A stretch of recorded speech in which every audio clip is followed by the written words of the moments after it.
पन्नगे च सुरेन्द्रे च कौशिके पाद संस्पृशि निर्विशेष मनस्काय श्री वीरस्वामिने नमः। आर्हत वाङ्मय में कहा गया है,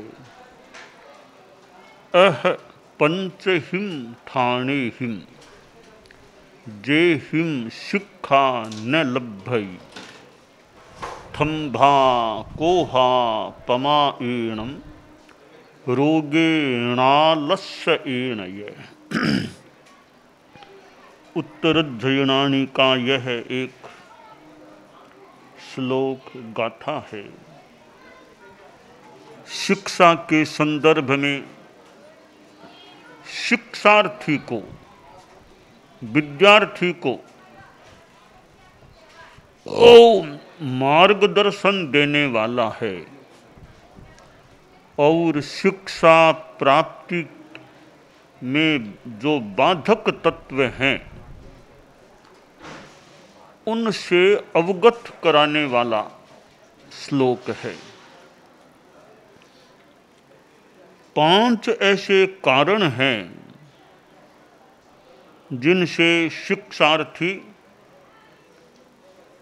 शिक्षा प्राप्त नहीं कर पाता। 5 अवगुण हैं, बाधक तत्व हैं, कमियां हैं।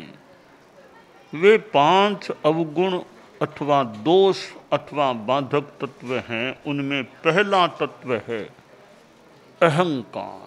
थम्भा, थम्भा जैसे कड़ा होता है, सीधा भी होता है। मजबूत थम्भा यूं सीधा झुकता नहीं है। हालांकि थम्भे की अपनी विशेषता भी माननी चाहिए। मेरे हिसाब से एक प्रासाद थम्भों पर खड़ा रह सकता है। परम पूज्य आचार्य श्री तुलसी के समय कई यूं अलंकरण शुरू हुए थे। उनमें एक था शासन स्तंभ। तो स्तंभ तो वो अच्छे के रूप में है, थम्भ होना कोई बुरी बात नहीं है। एक चीज एक संदर्भ में अच्छी है तो वह चीज दूसरे संदर्भ में गलत भी हो सकती है। तो संदर्भ कौन सा है, द्रव्य क्षेत्र काल भाव कौन सा है, यह विवेक का विषय होता है। तो शासन स्तंभ बहुत महत्वपूर्ण एक अलंकरण है। शासन श्री, शासन गौरव और शासन स्तंभ। संभवतः शासन गौरव से भी बड़ा सम्माननीय अलंकरण है वह शासन स्तंभ का है। और गुरुदेव तुलसी ने अनेक मुनिवरों को शासन स्तंभ सम्मान से सम्मानित किया था। बाद में गुरुदेव के मानव पदचिन्हों का अनुगमन करते हुए मैंने भी शासन स्तंभ अलंकरण से मुनिवरों को अलंकृत किया था। जैसे मुनि श्री घासीराम जी स्वामी को और मंत्री मुनि श्री सुमेरमल जी स्वामी लाडनू को। तो मैं यह बता रहा था कि स्तंभ होना हर जगह गलत नहीं है। जहाँ मजबूती दिखानी है, एक आलम्बन देना है, तो वहाँ स्तंभ एक अच्छी चीज भी हो सकती है। और जहाँ अहंकार का प्रसंग हो कि जैसे अहंकारी आदमी झुकता नहीं है, यूं कड़ा रहता है, जैसा कि मैंने कहा कड़ा रहना हर जगह बुरा नहीं है। जहाँ तक झुकने की बात है, हर जगह आदमी क्यों झुके। जहाँ झुकना उचित है वहाँ यह मस्तक भले झुके, पर हर कहीं यह हमारा उत्तमांग झुके भी क्यों। पूजनीय हैं, वंदनीय हैं, सम्मान्य व मस्तक झुका भी सकते हैं, और जहाँ लगे यहाँ नहीं झुकाना ही उचित है तो मस्तक ने भी झुके। जरूरी नहीं है कि मस्तक नहीं झुकाने में अहंकार होता ही है। अहंकार नहीं है फिर भी आदमी मस्तक नहीं झुकाता है। यह मस्तक का नमना अगर हर जगह हो जाए फिर तो वो सारे एक समान ही हो गए ना। छोटा कौन बड़ा कौन, कुछ एक प्रोटोकॉल के हिसाब से भी। अब हमारे संत हैं, रत्नाधिक मुनिवर हैं, उनके सामने तो मान लो मस्तक झुकाए वंदन करे, ठीक है। अब छोटा संत आ गया तो उसके सामने भी मस्तक झुकाना, उसके भी पाँव छूना कोई अपेक्षित भी नहीं लगता, और प्रोटोकॉल के हिसाब से भी शायद ठीक सामान्यतया न हो। खैर, यहाँ जो थंभा शब्द है,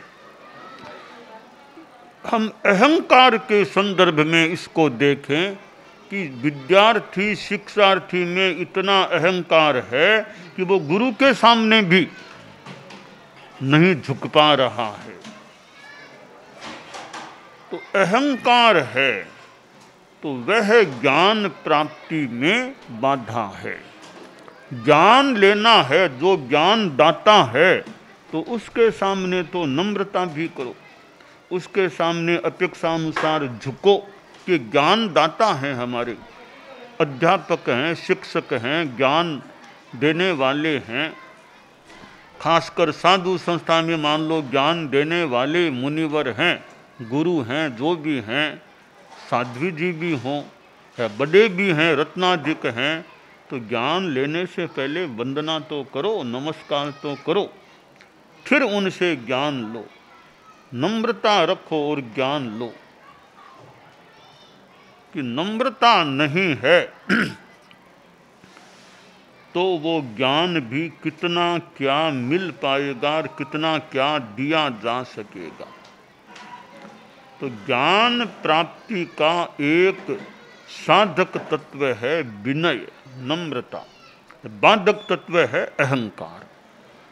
दूसरा बाधक तत्व है कोहा, क्रोधात, गुस्सा, क्रोध, कोप, आक्रोश। यह भी शिक्षा प्राप्ति में बाधक तत्व है। गुरु पढ़ाने वाले और उनके प्रति जाके लड़ाई झगड़ा गुस्सा करता है, कितना क्या ज्ञान मिल पाएगा। ज़्यादा दिमाग में गुस्सा है तो दिमाग भी ठीक नहीं है, तो ज्ञान प्रवेश किधर से कितना क्या कर पाएगा। देखिए, एक बर्तन है, बाल्टी है, बरसात का पानी नाले में से आ रहा है, तो बाल्टी वहाँ लगा दो तो पानी बाल्टी में आ सकेगा, बाल्टी भर भी सकती है, भरी जा सकती है।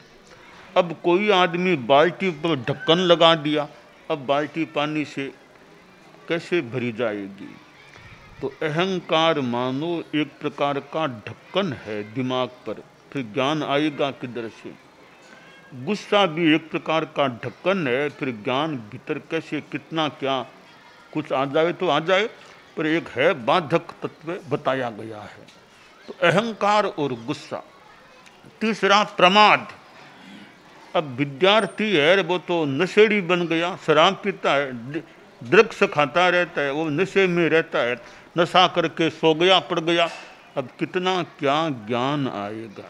विषय कसाय, बहुत ज़्यादा नींद, क्लास में वो तो नींद ले रहा है, मास्टर साहब तो पढ़ा रहे हैं, बच्चा यूँ नींद में सोया हुआ है, तो ज्ञान कैसे मिलेगा। तो प्रमाद भी बाधा है ज्ञान प्राप्ति में। चौथी बाधा रोग, बीमारी। बीमार है आदमी, स्कूल भी नहीं जा पाता, 1 घंटा बैठ भी नहीं सकता, लिखने में भी कठिनाई है, तो रोगी आदमी के लिए भी कठिनाई है ज्ञान प्राप्ति में। तो रोग भी बाधा। 5वीं बाधा है आलस्य। आलसी आदमी है, कोई उत्साह नहीं, उद्यम नहीं, पुरुषार्थ नहीं। बड़ा है, बैठा है कि पढ़ना, देखेंगे, कल देखेंगे, परसों देखेंगे।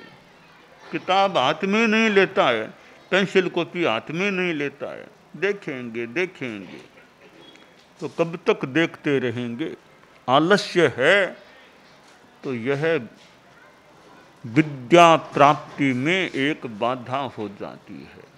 तो अहंकार, गुस्सा, प्रमाद, रोग और आलस्य, ये 5 बाधक तत्व हैं ज्ञान प्राप्ति में। आदमी अहंकार से बचे, विद्या के संदर्भ में गुस्सा नहीं करे, प्रमाद नहीं करे, ये नशा आदि आदि चीज़ों में न जाए। शरीर अगर स्वस्थ रहे, बाकी तो कर्मों का योग है, कब क्या बीमारी लग जाए अपनी ओर से सावधानी रखे कि शरीर मेरा ठीक रह सके। आलस्य न करे, टाइम पर उठ गया आदमी, टाइम पर काम करता है, तो आलस्य में टाइम टेबल बढ़िया बना करके रखे, अपना अच्छा अध्ययन में समय लगाता रहे, यह हो तो ज्ञान प्राप्ति हो सकती है। यह ज्ञान प्राप्ति का साधक तत्व है।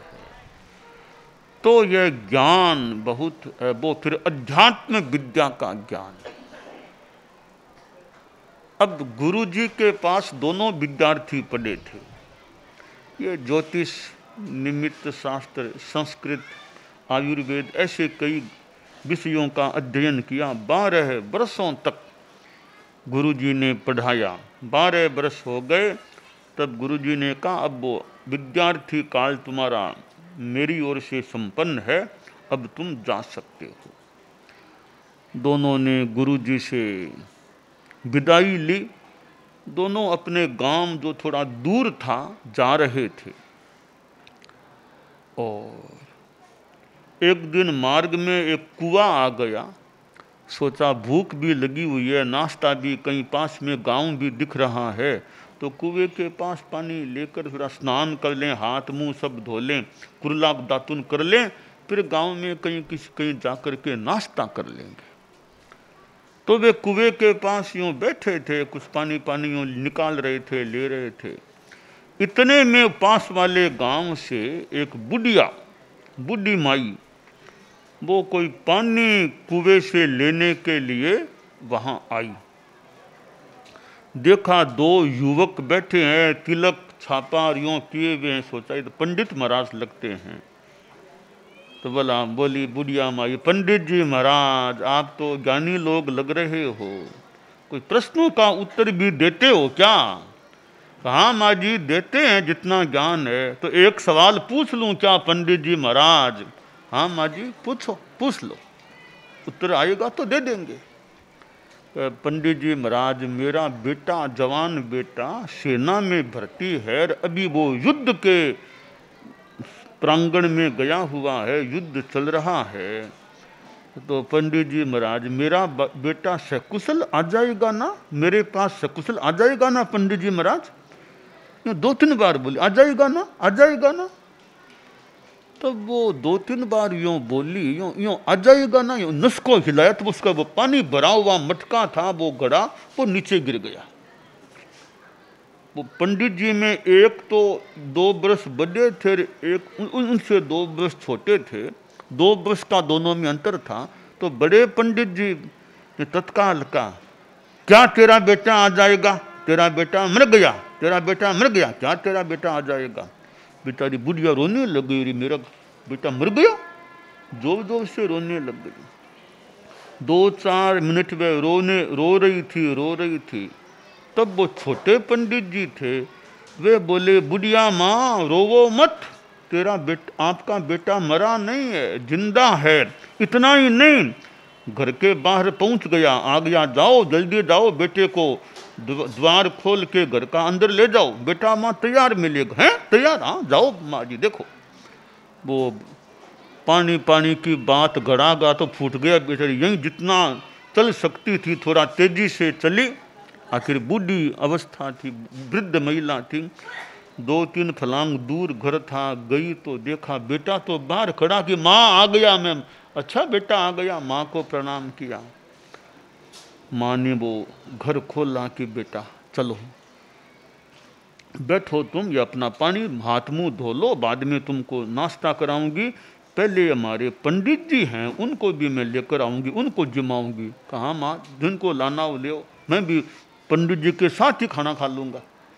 तो बुढ़िया माँ गई और जाके वो दोनों वहीं बैठे थे पंडित जी।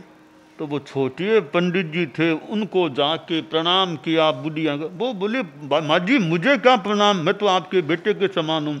कि पंडित आपने बहुत सही बात कही कि बेटा आ गया, मेरा बेटा वहाँ तैयार मिल गया, आओ मेरे घर आप जिमो, भोजन करो।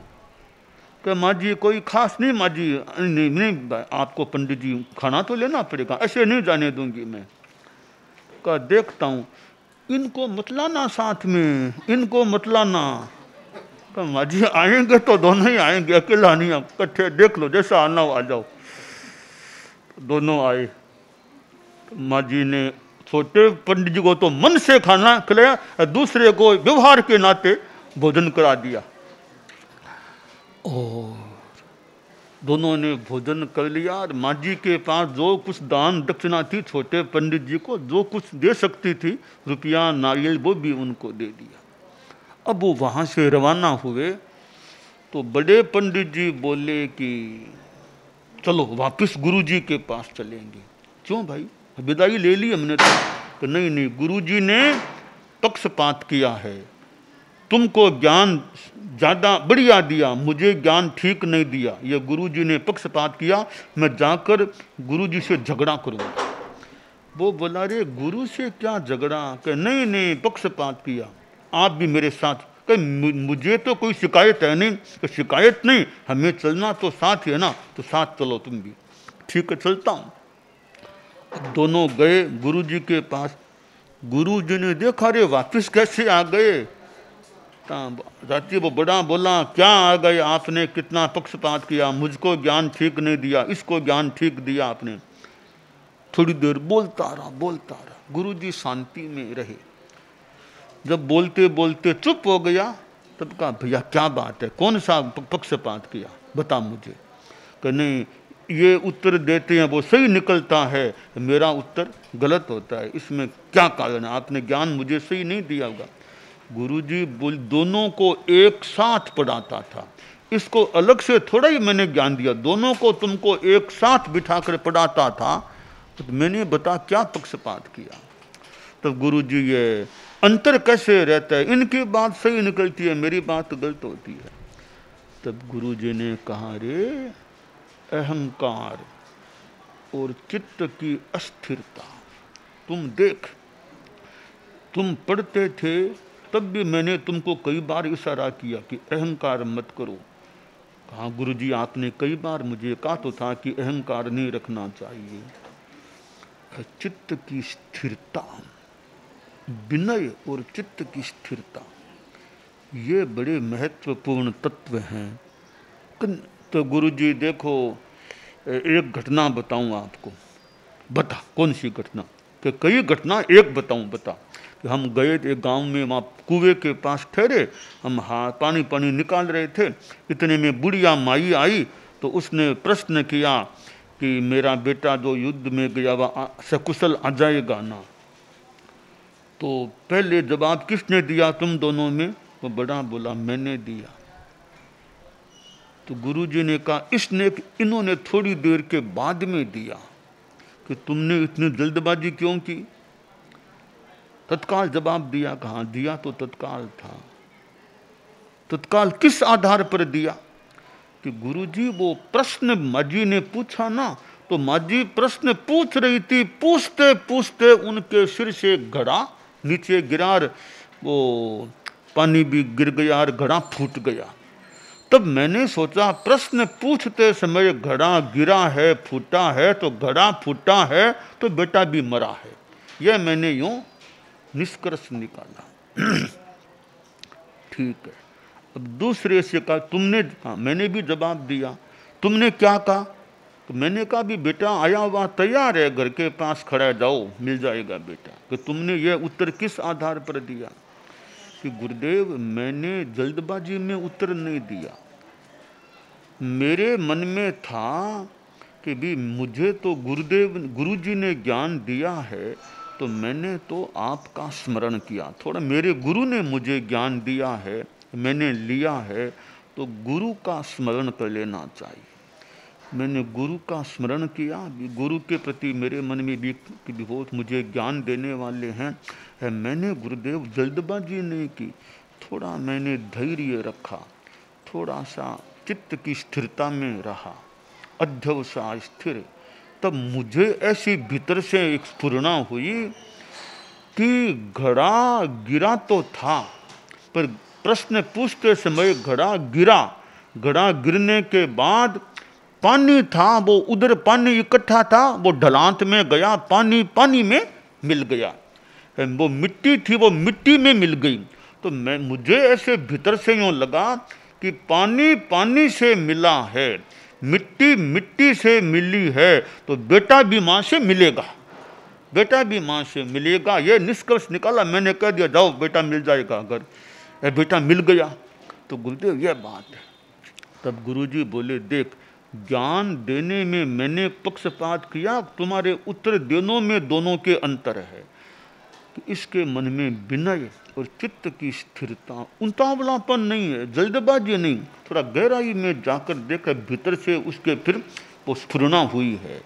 तो बेटा कोई पक्षपात नहीं किया, तुम भी अहंकार मत रख। गुरु के तुम तो मेरे पास थे, तब भी तुम याद कर यह कितना विनय से ज्ञान लेता, तू किस प्रकार ज्ञान लेने का प्रयास करता। हाँ गुरुजी, यह थोड़ी कमी तो रही है, बस इस कमी को दूर कर लो, तुम्हारा उत्तर भी सही होना शुरू हो जाएगा। अब उसको भान हुआ रे विनय और चित्त की स्थिरता और गहराई में जाना। अब गुरुदेव अब संकल्प करता हूँ, आपने जो ज्ञान दिया है, अब अहंकार नहीं करूँगा, मैं भी थोड़ी चंचलता को भी, मन की चंचलता कम कर थोड़ी गहराई ध्यान की साधना वो भी प्रयास करूँगा। गुरु ने कहा ऐसा करो, मेरा कथन है, तुम्हें भी सफलता मिलेगी। उसने परिवर्तन किया और बाद में उसका भी उत्तर सही होना शुरू हो गया। तो ज्ञान में अहंकार नहीं, गुस्सा नहीं, शांति रखो, नम्रता है। ज्ञान के प्रति भी नम्रता होनी चाहिए, ज्ञान दाता के प्रति भी नम्रता होनी चाहिए। तो नम्रता और चित्त की थोड़ी चंचलता कम हो, तो ये जो शिक्षा के बाधक तत्व हैं, अहंकार, गुस्सा, प्रमाद, रोग, आलस्य, इनसे बचने का प्रयास हो, उद्यम अच्छा हो, तो शिक्षा की प्राप्ति में फिर तो थोड़ा भाग्य का योग है, सफलता भी प्राप्त हो सकती है।